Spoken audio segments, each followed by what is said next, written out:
welcome to Geeks Who Drink Remix, and welcome to my dining room. I'm Jenna Reedy, a quiz master in Fort Collins, Colorado, but don't let that Colorado stuff fool you. I'm a Wisconsin native, as you'll tell by the accent, and I started my quizzing journey in Austin, Texas. So that should have won over at least half of you, right? Hopefully. And before you ask, I love Star Wars and Star Trek equally. For different reasons, of course. I don't see why we have to fight about it, guys. All right, while we wait for more players to filter in, we might as well do some catching up. If you haven't already noticed, this is the first ever show with our new best friends, the team over at HOFr. HOFr's usual business is sports prediction contests. But of course, sports is one of the few things that's as boned as pub quizzes these days. So they pivoted to the nerdy world of trivia, and we watched it, and it was pretty good. But we wanted to crash their party. So here we are. We've already highlighted this, but I'll say it again. This is Geeks Who Drink Remix, which you can catch on HOFr every Monday, Wednesday, and Friday, right here, 8:30 Eastern, 5:30 Pacific. Remember, you can still get the regular 2-hour Geeks Who Drink experience on Twitch every Tuesday night at 9 Eastern. Just go to twitch.tv/geekswhodrinkpubquizzes. And you can catch replays for the first 6 quizzes on YouTube. Just search for Geeks Who Drink and click on the cartoon chick with the pink hair and glasses. Naturally, we would love it if you'd subscribe to both of those channels too. Her name is Kink, by the way, the pink-haired cartoon chick at the bottom of your screen. Now you know. Anyway, so this is Geeks Who Drink Remix, so it's a whole new thing. Here's how it works. The quiz has 12 questions, and each question will have 4 multiple choice answers. You'll have 10 seconds to figure out each one and tap the right answer. Then you'll get points based on how many other people got it right. So the harder the question you nail, the higher you go in the rankings. If you get it wrong, don't worry, we're never going to eliminate you. In fact, like I said, you can actually use a wild card one time per game to act like you got a question right when you didn't. But no matter what, you should stick around for all that Geeks Who Drink goodness you know and love, and even if you suck, we still think you're special and worthy of love. Oh, and I said there are 12 questions. But I meant 12 normal questions. You know we're not all about normal. So at the end of the gauntlet, we have a big bad question of the day. It requires a little more cogitation than the other ones, but here's the catch. You still have just 10 seconds to answer it. This is going to separate the quick thinkers from the thick stinkers? Yeah. My point is, if you get that one right, you can probably count on some big bad points to rocket you up the standings right at the end.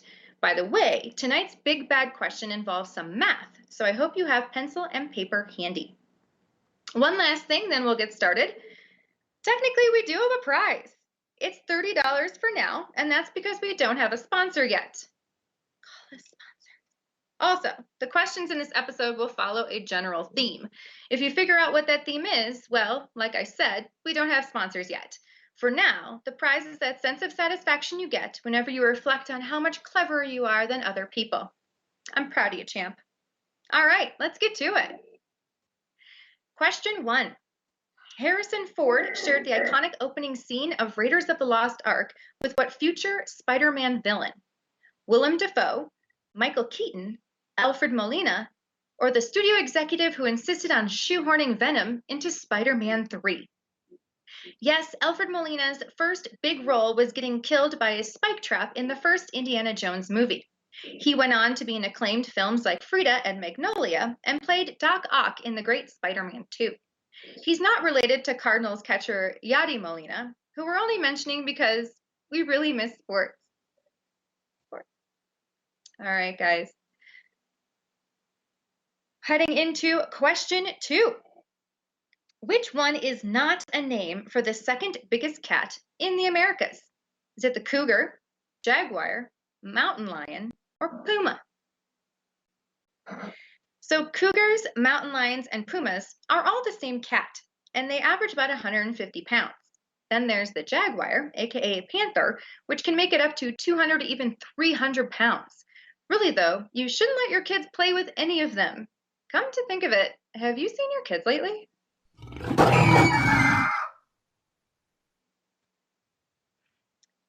All right, guys. Moving on into question 3 tonight. Trey Parker is Alfred Packer singing a love song to his horse in what 1993 film? Let's see it.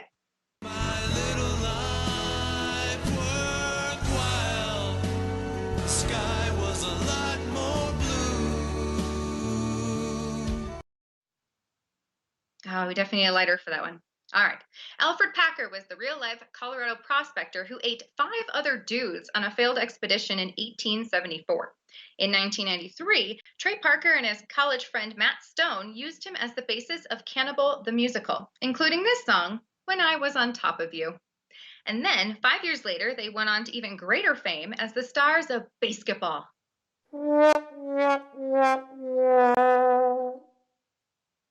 Hopefully that noise does not apply to you and how you're doing in these standings. All right, here we go with question 4. One of the few American saints is Marianne Cope, who worked in Hawaii serving people with what infectious disease? Was it dengue, leprosy, malaria, or koala-borne chlamydia? In 1889, Cope took over the Molokai colony from the famous Father Damien, who himself had succumbed to leprosy. Mother Marianne worked with the lepers for decades more and never got infected.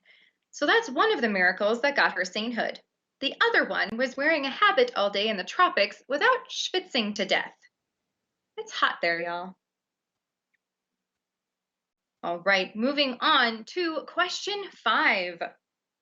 Bills nabbed Destiny's Child their first Grammy for Best R&B Song. Which member doesn't sing on it? Is it LaToya Luckett, Latavia Robertson, Michelle Williams, or Beyonce? That'd be hilarious. So Bills was recorded before LaToya and Latavia got shit-canned in favor of Michelle Williams. So Michelle wasn't on it. She did sing on Bootylicious and Independent Women. Plus, then she got 4 Oscar nominations, starting with Brokeback Mountain, and you see what we did there? There's 2 Michelle Williamses. We're the worst. Okay, you guys. I see we're doing well here, so let's head into question 6. Bear magazine was founded by someone named Richard Bolger, and that is the best fact we've ever learned. If Richard Bolger were an actual bear, and he were attacking you, and you had no choice but to fight back, then according to the National Park Service, where should you concentrate your attacks? Is it the face, the junk, the legs, or feelings of insecurity around its absentee bear father? So the experts say that if a grizzly attacks, you should play dead. If a black bear attacks, try to escape to a car or a building. But if those things don't work, you should wail on its face. If you happen to know that it has bear father issues, though, be cool about it, man. Everyone's carrying their own baggage. Don't be a dick. All right, we did have 65% get face. You guys are killing it. Love it. All right, question 7. So only 80s kids are probably going to get this. Who was the original artist of this song being covered by our very own fake Aaron Neville? Hit it.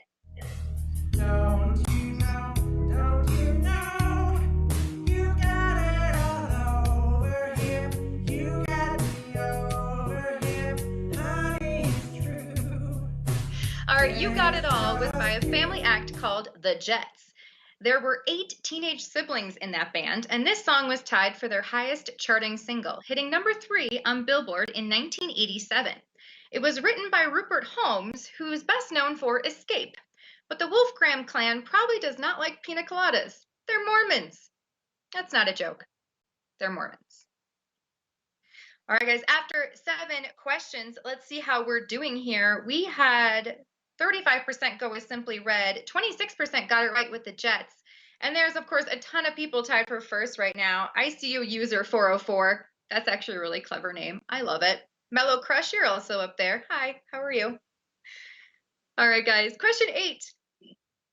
The History Channel show Vikings once featured a guest appearance by former MVP and third baseman Josh Donaldson.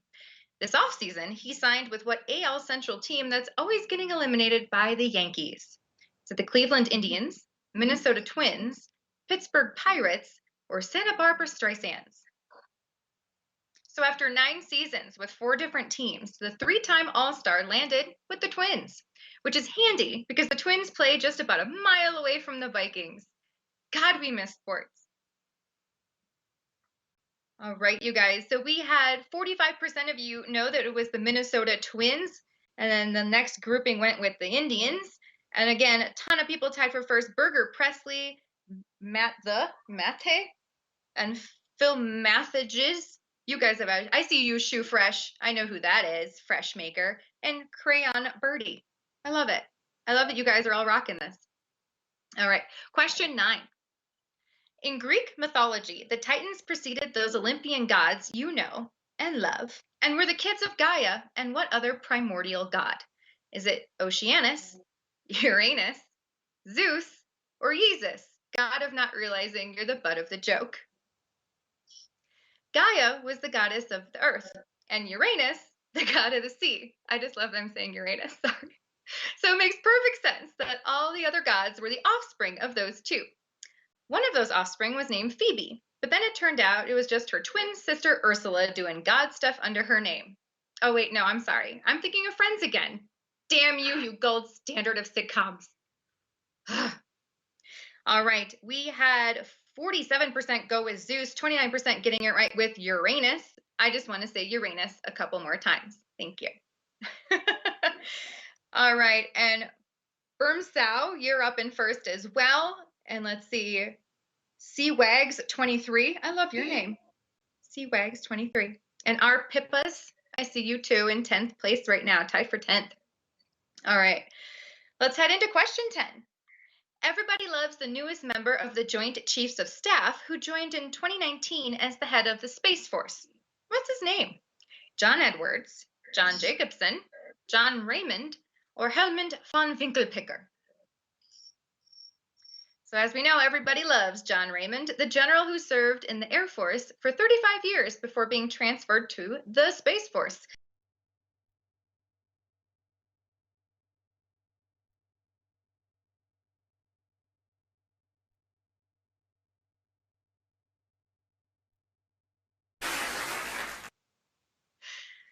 All right, let's see how we did here. So we had 47% knew it was John Raymond, and luckily only, yeah, that's pretty damn good. You guys are killing this. And let's see how we're doing with our standings. If it's shook up a bit. Now you guys are all rocking it. It's the same group. I love it. Mellow Crush, Mathay, Bermasow, Hossman. I see you guys. You're killing it. All right, question 11. According to the 2010 census, after English and Spanish, what's the most common language spoken by Texans? Is it Chinese, French, Vietnamese, or gunfire-based Morse code?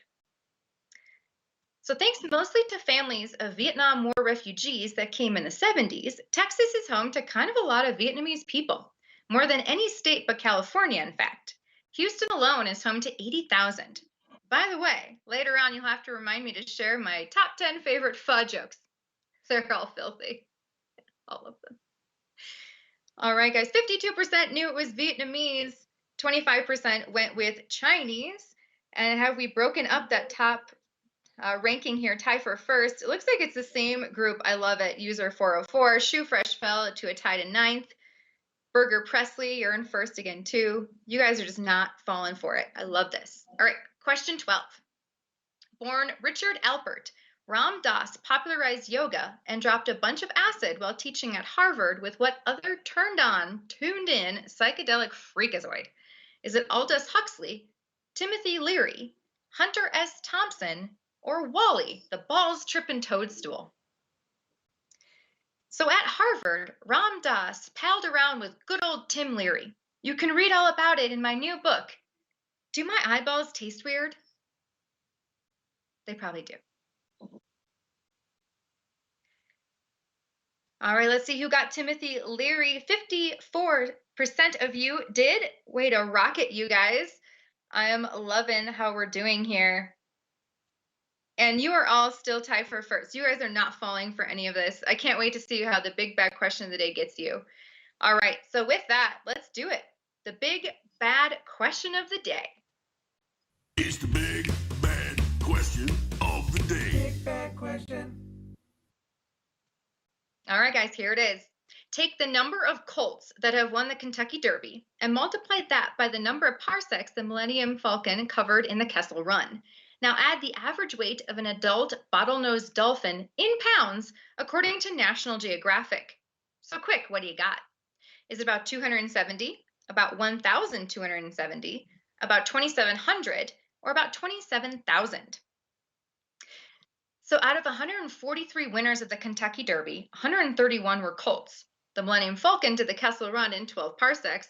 So that product is 1,572. And a bottlenose dolphin weighs about 1,100 pounds. So the total is about 2,672, or about 2,700.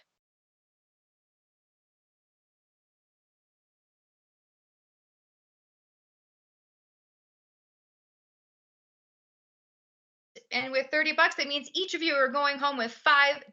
That is definitely a take home beer that you guys can go grab. Mellow Crush user 404, Burger Presley.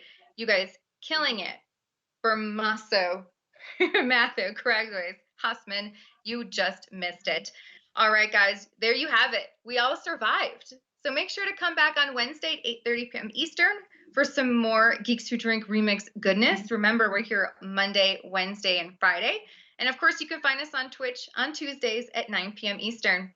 Cheers.